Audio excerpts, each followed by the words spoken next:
Good afternoon. Doug here, Mark and Doug at Battlefield Banter. You can see our merch right over my shoulder there. Um, we're not trying to sell it, but we do have it for all our content creators, which includes everybody we play games with. So I'm kicking off a new series. I tried to do this once, but I got my technology wrong, had incredible feedback, so it didn't work out. I upgraded my camera, I've upgraded my headphones and my mic, so I'm hoping that this will work. But the title of the segment today is Books, Battles, and Banter.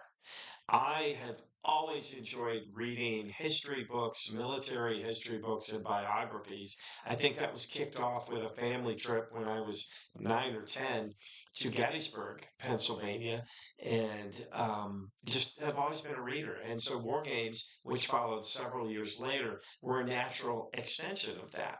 And I thoroughly enjoy, as I'm sure many of you do, playing war games and reading a book alongside to kind of bring some narrative flavor.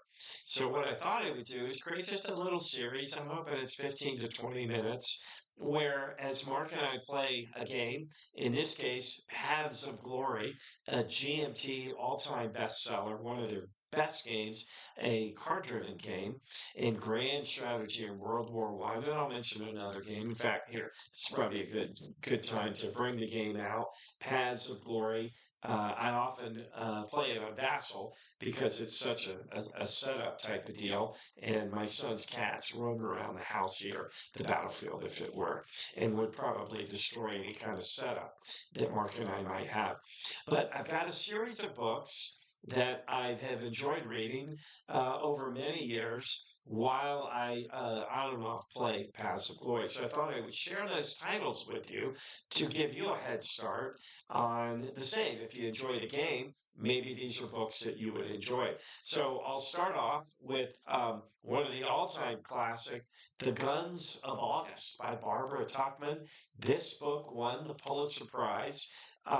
She was a prolific author. I also have read her book, First Salute, if you like flying colors or wooden ships and iron men.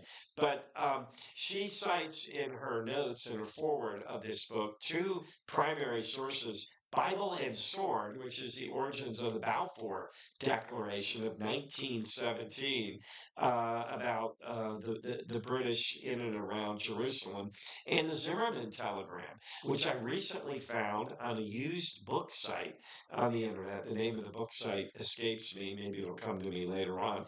And I haven't started yet the Zimmerman Telegram. That was, I think, sent by somebody named Zimmerman in Germany to Mexico, trying to convince them to join the German side in World War One. And of course, once it was revealed, created quite a furor here in the United States. As a prequel to The Guns of August, I also read Barbara Tuchman's The Proud Tower. Not as quite of a quick read as The Guns of August. Guns of August was, all of the goings on prior to World War One and the first month of battle. Both were excellent, excellent titles. Got some other titles if you're interested in the first couple months of the battle. The Marne, 1914, by Holger Herwig, was a great read. I really thoroughly enjoyed that. So that was kind of a related title. Um, if you wanted to recreate some of the battles in the Marne, Great War Commander, based on the Combat Commander Europe, which is Mark and I's favorite game. This is offered by Hexasim, although GMT now offers it on their website and markets it.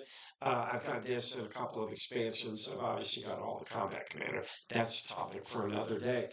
Another great game. So both Paths of Glory and Great War Commander are the games that I played that are World War One. I've not played the Command and Colors World War One version.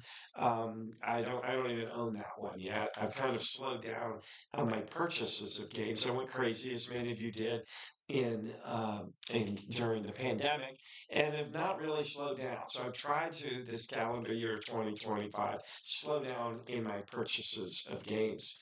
So if you wanted a broader view of World War One, this was a title I picked up again in another used bookstore, World War One by S.L.A. Marshall. Now, Mr. Marshall served in the AEF during World War One, and it was active in the Battle of Ypres, Soissons, Saint Mihiel. I'm sure I butchered those names, and the Meuse Argonne. Although he wrote about those battles about 40 years later. Um, so, depending on the notes he kept, would speak to the accuracy. He also wrote a book called Blitzkrieg. He wrote that Blitzkrieg in 1940, which proved to be prophetic. I mean, obviously, in 1940, the Germans had already used Blitzkrieg tactics in Poland in 1939. Um, but anyway, I have not read that book, but it is on my list of books I'd like to read.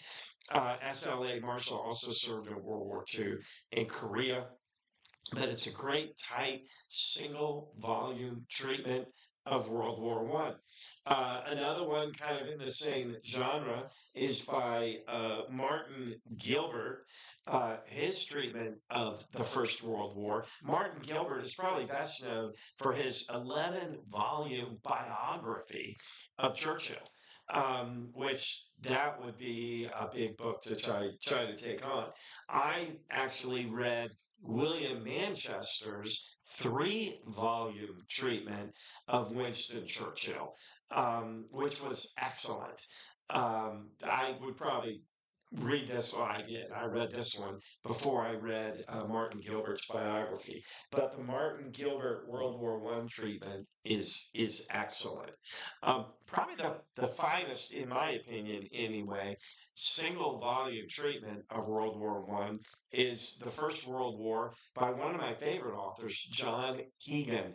He's a prolific author. He's excellent, and to me is living proof of the fact that if you have a great author, they can bring history to life and bring dramatic tension to it. So it's almost like reading, a work of fiction that in terms of the tension and the excitement and the feeling, I cannot put this book down. I got that feeling as I whipped through the First World War by John Keegan. I've read many other of his books as well. Speaking of an author that I've read a lot of books, Max Hastings has many, many books. This is one I found was particularly good. It really focused, much like The Guns of August, on the lead up um, to World War One, all of the goings on among the different countries and kind of the tragedy that occurred, as well as the first month or two of the war. Catastrophe, 1914, Europe Goes to War by Max Hastings. Excellent book. In fact, I just finished a treatment of his focused on Winston Churchill's role in World War II. No, again, for another day. Um, but probably the penultimate World War One. Well, before I get to that, I will mention uh, as an aspect of World War One, Michael Korda, another great author. He wrote a great book on the Battle of Britain, but I digress. Hero, focused on Lawrence of Arabia. Excellent book. Would probably be a good companion to the movie, which was an all-time classic. I think David McLean did that. But this book was also good. So to kind of finish things up, the penultimate would be the 5-volume treatment that Winston Churchill wrote. And you may recall he was in the Boer War and then later started to get into Parliament and was a politician, but was very involved in World War One. I can't remember the title of his, but he uses his actual notes and minutes and memos and all of this interspersed throughout this 5-volume set. I'm a little more than halfway through this, and it's fascinating. Might be a little bit of a slog, but I kind of enjoy that thing. I travel a lot, and I always take a book with me because you never know when you're stuck for half an hour or what have you in air travel these days. Excellent. I picked this up in a used bookstore as a complete set at 20 bucks a pop, so it set me back about 100 bucks. And finally, a book I'm looking forward to read. This is recently I picked up The Sleepwalkers by Christopher Clark. very highly rated, a national bestseller, one of the 10 best books of the year. This goes back to 2013. I just became aware of it, though, so I'm looking forward to reading that. Um, but again, I hope to make this a regular series. I've got an extensive library of books I kind of pick up, kind of collect them, much like I collect war games, unfortunately, but I hope to read them all. So anyway, I hope you've enjoyed this. Please follow us here as we do many playthroughs and play other games, and have a great, great day. Thank you.